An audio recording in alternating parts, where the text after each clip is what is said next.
things I like to do with all these little goodies that I use for practice, because that's I would use these backgrounds to practice, to find a color combination I like, or to see how it would blend, or play around. And you can't really go wrong with these backgrounds once you've created them. They are small enough to be able to then cut them down and use them for card fronts. So I already have 6 card bases. They are 10 by 15, the little bases. They're over on the one side. I make them myself. I don't pre-buy. I've used whatever leftover card I have, and I just cut and make my own. I have already pre-stamped some sentiments that we can use on the card fronts.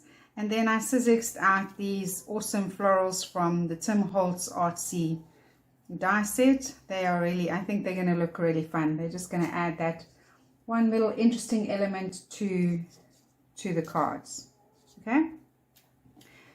So before I get to that, I'd like to add a little bit of stamping, because it looks to me, you know, we could do some stamping over here, and this one could do a little bit of stamping.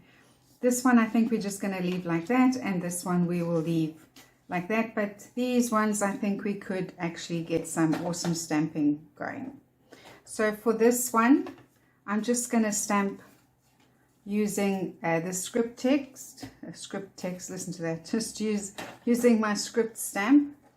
I'm going to then just stamp using ground espresso, the ground espresso archival ink. I'm going to use the mini. Okay, and then basically all you need to do is ink up your stamp.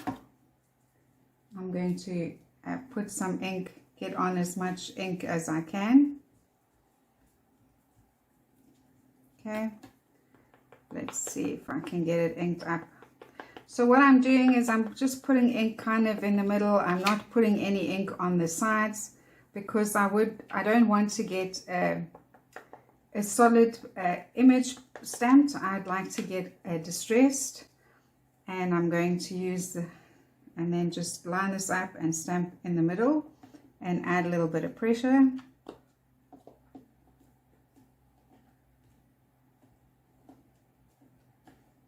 Just like that. And if you lift, there we go. So we get that nice distressed kind of a look, and it's just here and there. It's not a solid print. Okay, and then I would just use a wet wipe or a paper towel or something just to take the excess ink off my stamp. You can also then just spray it with a little bit of water and take that off. Just give it a good clean. There we go. Put that off to the side.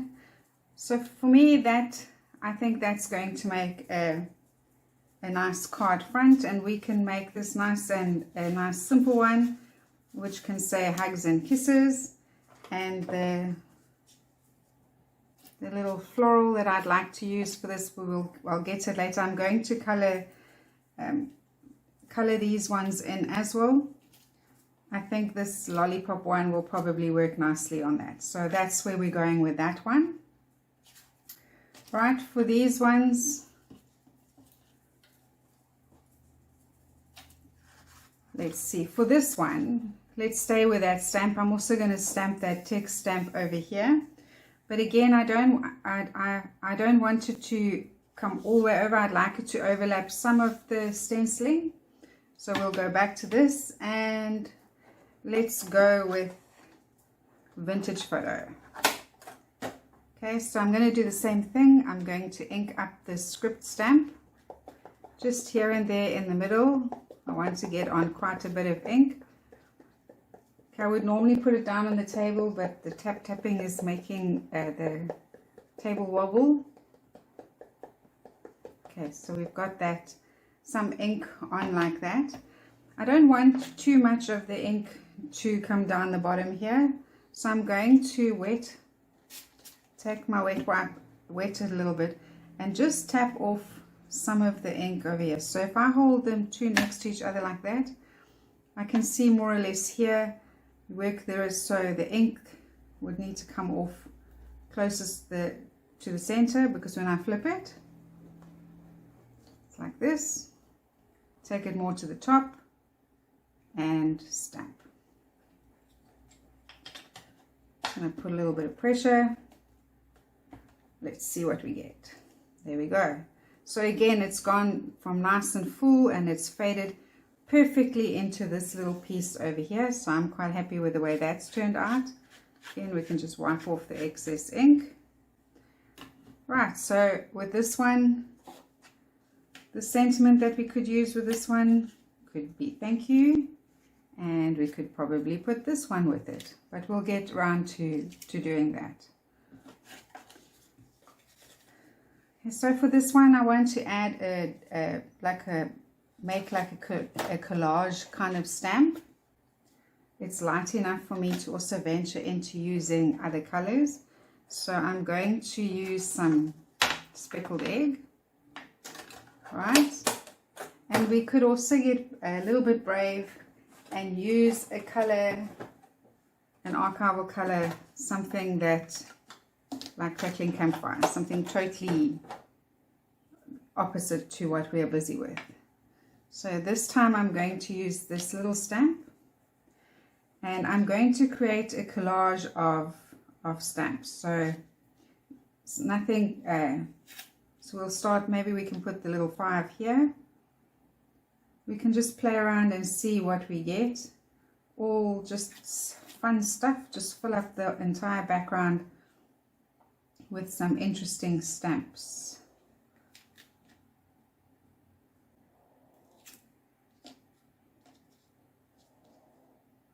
So I'm not going to fill the entire goodie up, but you can kind of get the idea of where I'm going. So I'm going to put on the stamp, ink it up, and then stamp with it. So I'll start with the number 5, and I'm going to stick with ground espresso. I want it quite dark. Now I'm not going to worry about it being coming, if it doesn't stamp 100% perfect, I'm not going to worry about that. I'm quite happy to get that kind of faded kind of look. Okay, and then baggage check. We can do that in Vintage Photo.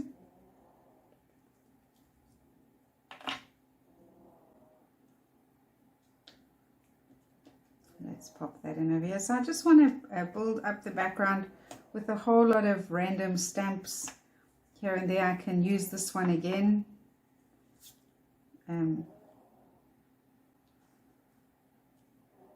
Okay. And then we can use this one. I'll need a bigger stamping block for this one. So this one I'm going to give it a go in speckled egg.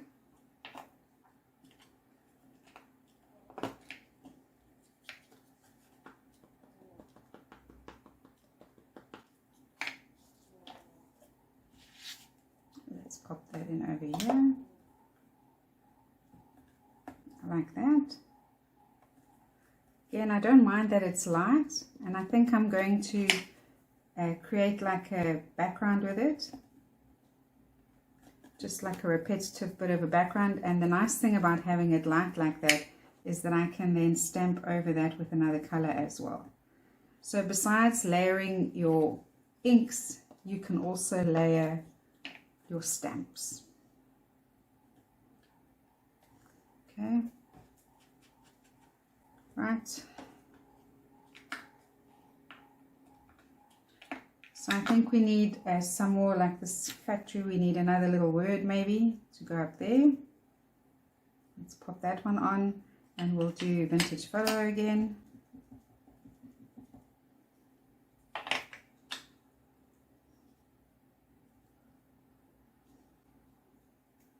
I'm going to do it again underneath here.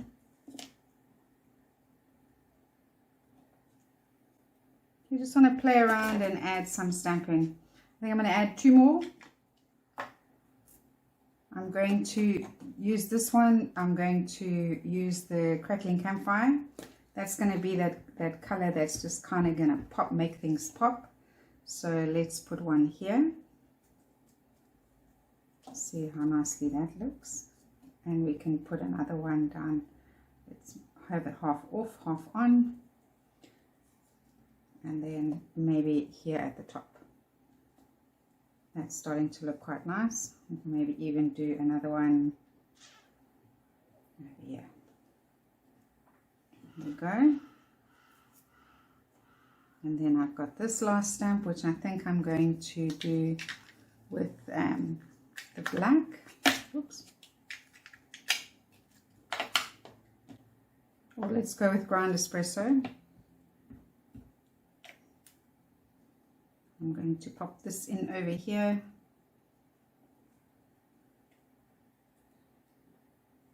I can do another one over here. And we can bring another one in over here. There we go. I'm quite happy with that. I think that's enough. I don't want to fill up the entire background, but that will work for now. I can always go back and add more later. There's no rule that says that I have to stop now, but I kind of like the way where that's going with that. Okay, put those off to the side. We might need them again. Right, so that's also going to look nice. We can also then find a sentiment. Maybe we can do happy birthday with this one. Upside down. That one could look nice. And I would then also add another flower to that. So there we're going with where we go with that. Okay, for this one, I'm just going to add the normal text stamp. And this time I'm going to stamp with the Vintage Photo Distress ink. I'm just going to load ink up on my stamp. Same concept. Don't want to get like a definite stamp, a square stamp. I'd like to get it where it's faded on the edges. Okay, and I will show you now why I would like to stamp with this one. So just get some ink on.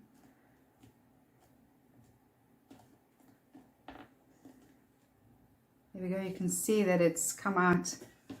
It's stamped really, really well. I'm happy with the way it looks, but I want to carry on. I'd like to keep that kind of distressed look, and I would like for this ink that I've put on to bleed just a little bit. So all I'm going to do is give it a quick mist and let it wick so that the stamping that I created starts to wick and blur. And we'll give that a little bit of time to do its thing. And when it's wicked enough and you think it's blurry enough, you can then go in to pick up the water. Because obviously as soon as you pick up the water, it will stop. It should stop wicking. Okay, if I leave it, as it dries, it will still wick out a little bit more. So I'll get more of a blurry effect. But I'm going to dry this quickly.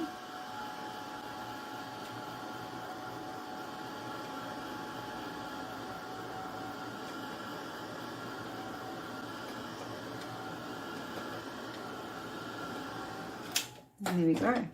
So I'm very happy with the way these have turned out. I'm going to pop these off to the side. I'm going to get my cards, my planning, my ideas off here. Here's my words. Okay, so these, my little flower accents that I'm going to add to the cards. I'm not going to add anything more other than that, and maybe some washi tape. But I would like these to stand out a little bit more. And the way I'm going to do that is just to add speckled egg to them.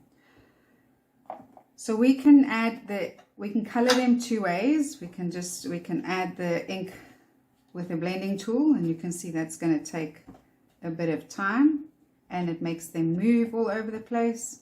Another way would be to put them back into when you cut them, you can put them back in and then color them like that if that's what you want, but I'd like to get them quite dark. So I'm going to put ink on my mat. I'm going to wet that up. I'm going to wet that ink, break it up a bit, and then just dip my flower into that ink to get them to color. Turn that over. Let's see what we've got. I'm happy with that, and I'll put it aside to dry. And then I will take the next one in. You could do it in 2 different colors if you wanted to. You don't have to do it in just one color. You could do it in a total contrasting color. I could have gone with a crackling campfire, but I would like to keep the colors kind of blended. I'm going to do that again.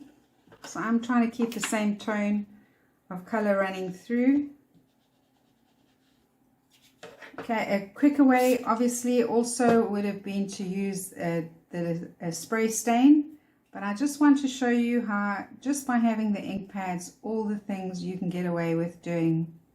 That you don't have to invest in too many products. Just with one type of product you can do so many different techniques. Okay, let's get this in. Okay, and my little goodies have been die cut out of Vicky Bouton's foundation paper as well.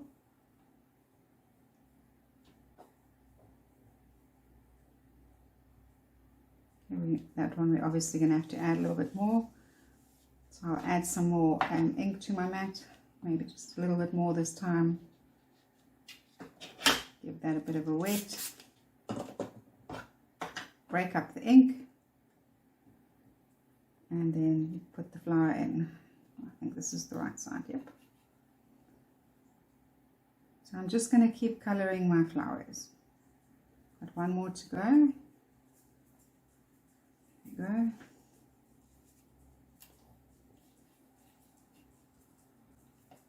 go. I could have also wet them first before I put them in the ink. That would also be an option. All right. I still have my water off to the side. I'm just going to pick up some of the ink that's left and then just dab it on here and there just to fill up.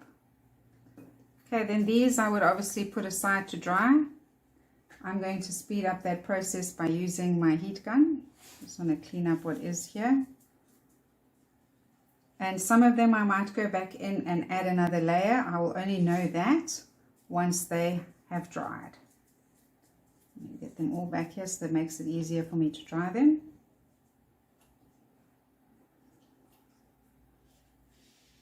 Okay, I'm going to quickly dry these. I'll see you in a bit. Okay, so the flowers are pretty dry, and I'd like to add just another layer of ink onto the flowers. So I'm going to squish some ink onto my mat, wet that, break up the ink, and I'm just going to add extra ink here and there. So I would just like this lollipop looking flower, just that part, to have a little bit of extra ink. I don't want the stem to have anything extra, and I think for most part I'm going to just pick up the ink on the flower part of, see there it comes on nice and dark, same as with this, just with the flower part. I'm not going to color the leaves, I'm not going to get the leaves darker. There we go. And then this one, just pull it through, and then the last one.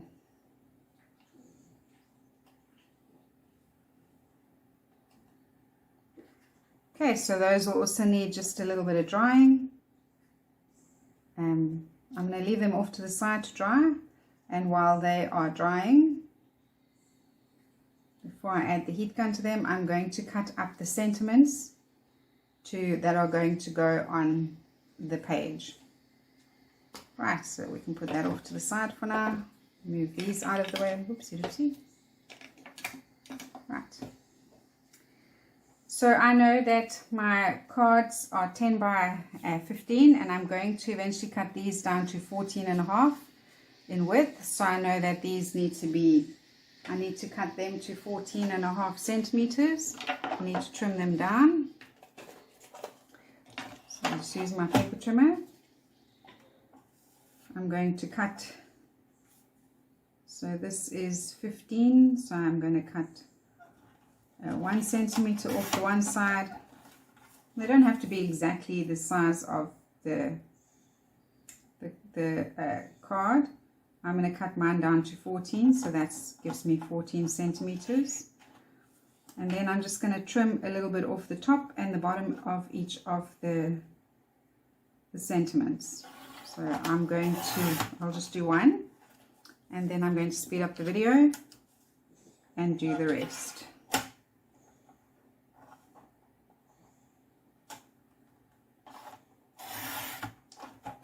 So I think that's going to look quite nice to run across like that. So I don't need them to be 14, I don't know what I'm thinking. I need them to be 10 centimeters across. So the width of my card front is 10 by 14. I'm going to 10 by 15. I'm going to cut my cardstock to 9.5 by 14.5. So I need this to be 9.5 centimeters wide. So what I normally do is I just cut 1 centimeter off each side and then take it from there. So that gives me that'll be 12. So to get it down to 10, so I know with my next one I can cut 2 centimeters off either side, and then the rest I can easily just trim with scissors when I get around to cutting them. But that's going to look nice running across like that. So I'm quickly going to cut all of them down to size, and I will see you in a bit.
So I have cut all my little sentiments to cut them all the size that I want them to be. While I was busy that, it looks like I missed to cut one side. I'll quickly trim that. While I was busy trimming those, I figured I would just as well trim the card fronts that I'm going to use. I figured I would just trim them to be 9.5 by 14.5. Then I like to, after I've cut them, go around the edges with some distress ink just to darken them up and give it some definition. So I'll go around the edges of all of them just a little bit. And I'm using my domed foam. You can use either your domed foam or the normal mini round. I'm just using that one because it is already on my blending brush and I can add as much ink as I want. Okay. So you can see there I accidentally put too much on. That's where this will come in handy. I can use that then to blend it out a little bit. Okay, so remember my rule, it's because I'm working in a hurry, is to apply the ink slowly from off the page, work off your surface, work from your mat onto your surface, not from your surface onto your mat. That's what happens here, is that I work from the surface onto the mat instead of working off the mat. Okay, so but I can fix that. It's just a little bit of extra blending here and there, and if it doesn't work out the way I want it to, that's not the end of the world. I stick a piece of washi tape.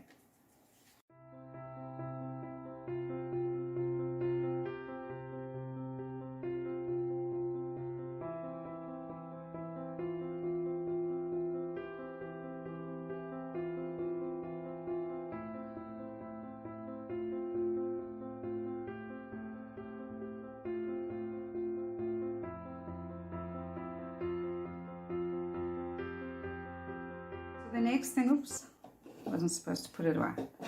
So one of the other things I like to do then is just to add, I would like to add just a little bit of brown to my stems, but I don't want to blend it effect. So I'm going to use the domed foam, pick the side of the flower that I want facing up, and then just tap some ink on the stems like that.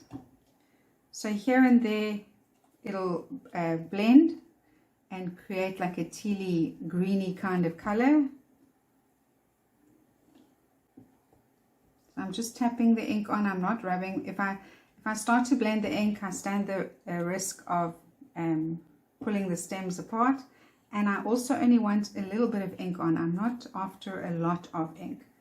Just want a little bit of ink here and there. So the tapping allows me to be able to do that. Let's see this one.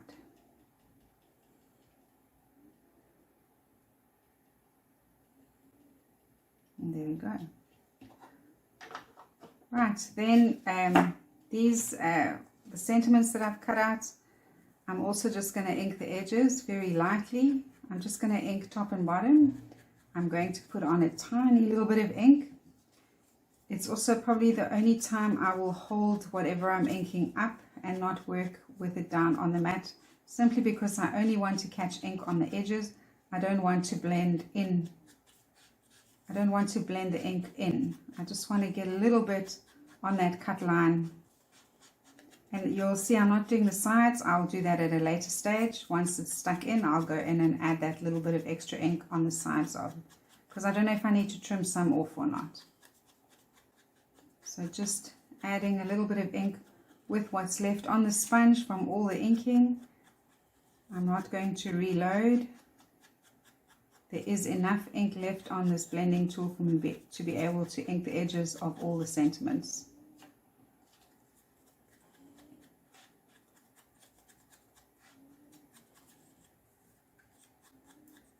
There we go, last one done.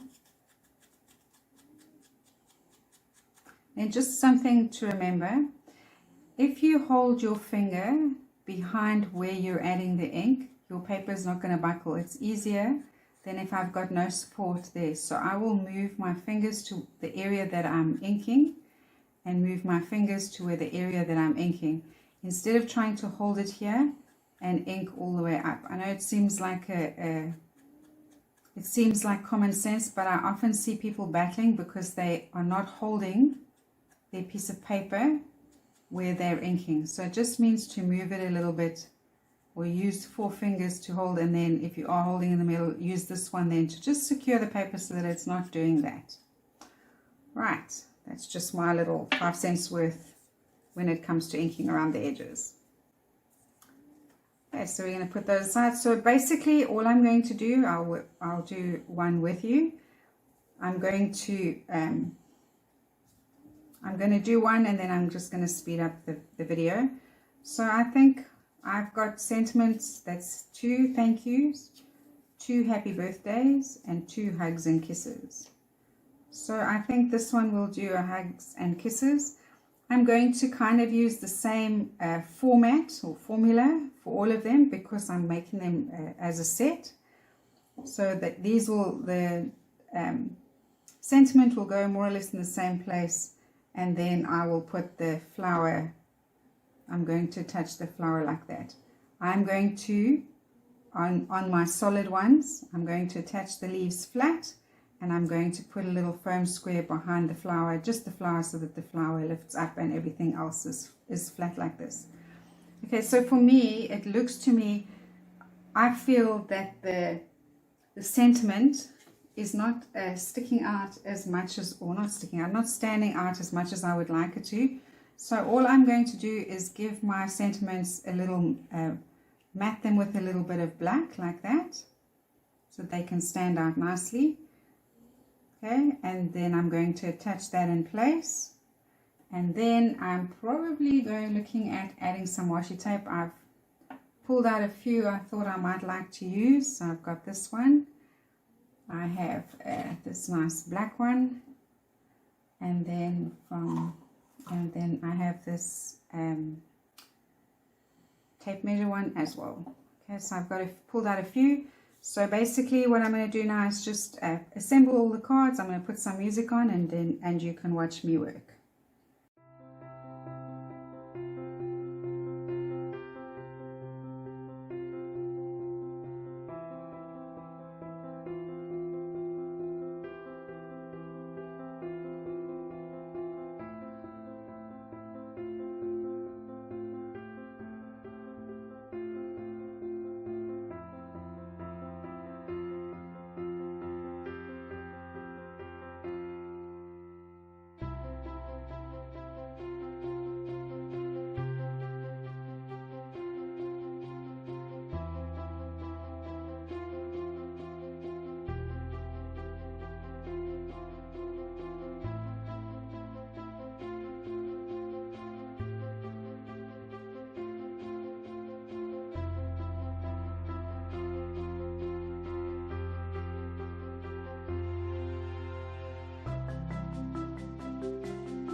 that's the 6 cards created from the backgrounds that I used to practice the different techniques. So this one is where we did the little half stenciling and created our backgrounds.